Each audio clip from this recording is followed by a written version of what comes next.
Carol Fisher is a wife, mother, and grandmother.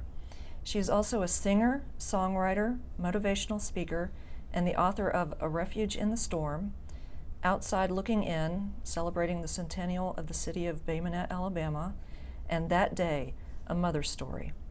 Her latest book is entitled Beyond That Day. Welcome, Carol. Thank you for having me. Thank you. Mm-hmm. You're welcome. One question that we're really wondering is, can you just tell us a little bit about yourself and tell us when you realized that you wanted to be a writer? Well, I've always written, always kept journals all my life. Always been writing. I write music, write songs, write journals. So I've always been a writer. So there was not any certain time that I realized I was a writer. I just was one. I was writing all the time. That's what I did. Oh, wow. Mm-hmm. And you wrote songs too? Oh, yes. I've written songs, yes. I wrote one song for my sisters and me, I have two sisters, and I wrote a song for us, and it was beautiful. We went to Orlando, recorded it in a recording studio, yes. Oh, wow. Okay. Mm-hmm. What is your writing process, and how many hours a day do you write? My writing process is to listen to my heart, and as things come to my heart, I write them down in a notebook, and then I go back and compile all of that into the story. But every time I'll be at a restaurant, I don't care where we are, a restaurant, if I don't have my notebook, which I usually do, I'll get a napkin and I'll write down something. It doesn't have anything to do with anything going on. It has something to do with the book that I'm writing. And so I glean stuff everywhere I'm at, and then I put that into my book. Oh, wow. Mm-hmm. Can you tell us about your latest book and what inspired you to write it? My latest book, entitled That Day, was a very emotional and very heart-wrenching book.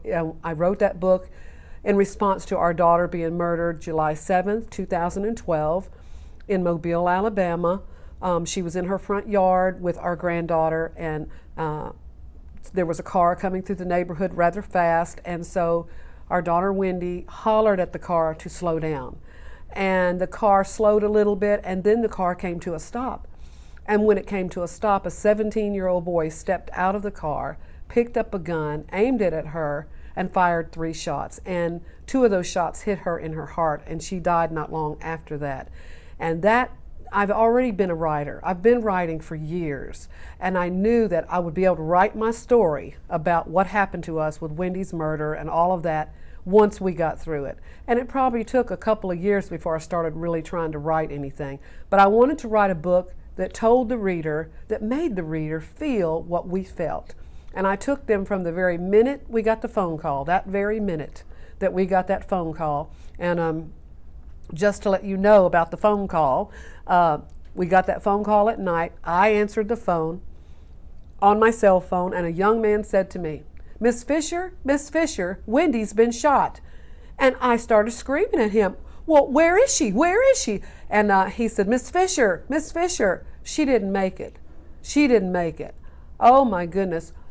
I can't begin to tell you how I felt, but I took the phone, screamed at my husband who was down the hall in the bedroom, and he came running out and said, I threw the phone at him, literally threw it at him and said, "Talk to this young man." He said, "Wendy's been shot and she's dead." And then I ran out our apartment building and was screaming and pounding on every door saying, help me, somebody help me. That's how it began with us. And I take the reader from that moment all the way through the investigation, the arrest, the trial, the week-long trial, all the way up to the sentencing in that book. And I wanted them to feel what we felt, and as far as I know, everybody that reads the book says they feel it, they get it, they're with me. So that was my purpose, that people understand what somebody goes through in a situation like that, because we're just normal people, and our daughter was a victim of a homicide. So yeah, that's what inspired me to write the book, and to help other people know they can make it.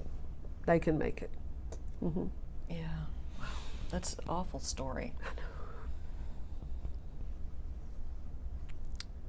Did you have to do any research for that book? I didn't do any research because it all came from my heart as a mother. That's what I wanted to do. I didn't want to have facts. I didn't want to do research. I wanted it to just come right out of my soul, out of my heart, right onto those pages to the people. So that's where it came from. Okay, I understand that. Who has been your biggest supporter of your writing? My husband, Butch. Every time I would write something, I'd write a little paragraph or whatever. I'd say, honey, listen to this. I'd read it, and he'd say, that is so good. This is good. You're such a writer, all through every year, all through the years, everything I've written, he's read before anybody else. Mm-hmm. He sounds like a wonderful person. He is. So you do see writing as a spiritual or therapeutic practice? Writing is healing. It is healing because as you write from your heart to the paper. What comes out on the paper, it releases you. You're getting it out of your soul because your soul is trapped with all that emotion and all that, but you put that right on the paper and it helps to soothe your heart and your mind and your will and your emotions, and it heals. And I believe the book helps to heal other people, especially mothers who don't understand why did this happen? How did that happen? We went through all of that. I've been through everything that you can go through with that kind of situation. You are writing another book, right? Yes.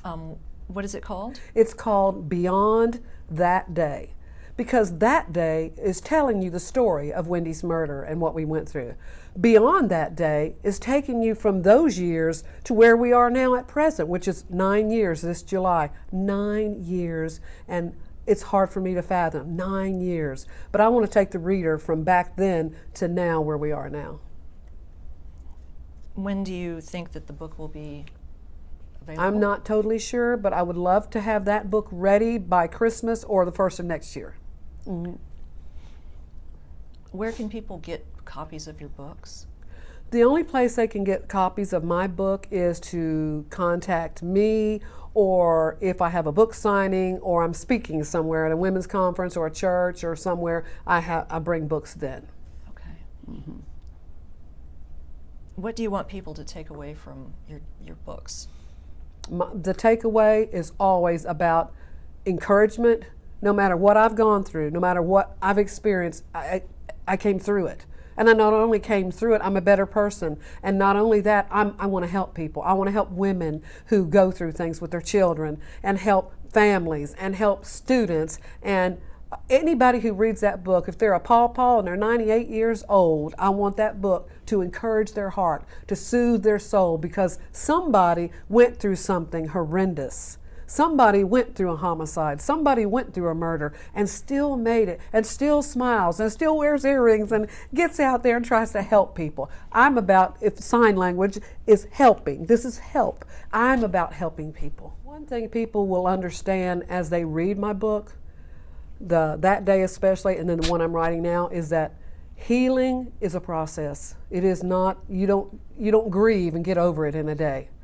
But I do want them to know that you can move on. And it's not like you have to carry that with you everywhere you go. Because I have had so many people, especially women and mamas, say, I'll never get over it. And I say, yes, you can. You have to forgive, let go, and move on with your life. Because people need you. They need to read your story about what you're doing and how you're living your life. They need to see somebody who's, wait a minute, she went through all that, and well, if she can do this, then I can do this. I want somebody to say, I can do it, because they've read these books. Yeah, thank you, and we really appreciate you being with us at Local Author Chats. Well, I would like to thank you and the library and for doing this, because every time I get an opportunity to share my heart, it's powerful to me, and it means a lot to me, and it helps other people. So thank you.